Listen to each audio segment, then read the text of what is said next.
In today's world, we live in the age of instant.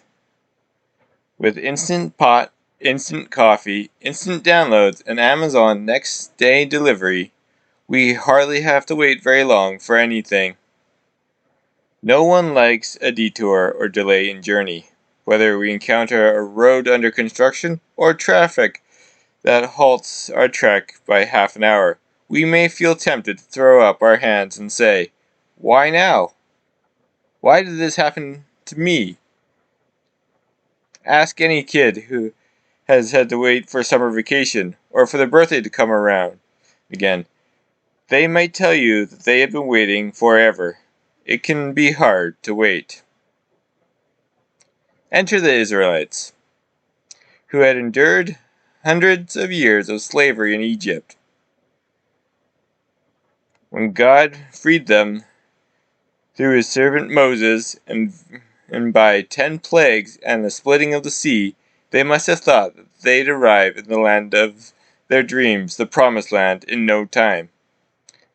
The Israelites may have thought that everything would be smooth sailing since they left their former lives from Egypt. No longer would they have to operate under slavery, and they had a bright future ahead. But they expected it all to happen so fast, so easily. They did not realize that sometimes getting to the promised land takes time, that God may have wanted them to learn some lessons along the way about trusting him, and that he fights for them when they are surrounded by a great number of enemies on their way to the promised land. We can learn that God's timeline and plan often veer away from how we expect a situation to play out or an outcome to fall in our favor. Nevertheless, God's plans are always best, and we must trust in him, especially when we need to rely on his provisions, like the Israelites in the desert. 40 years sounds like a long time. To the Israelites who were in their teens, they did not reach the promised land until they turned 50 or 60 years old. But even though God's timeline may not align with ours, he doesn't keep us in the desert forever.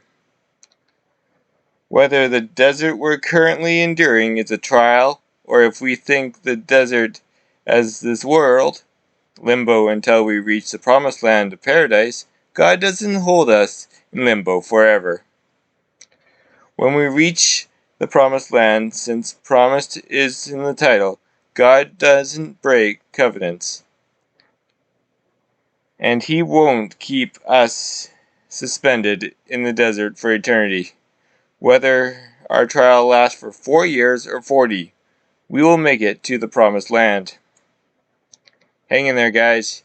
You may be struggling right now, but God has a plan for you. Like the Israelites, it might not be instant, but it will happen.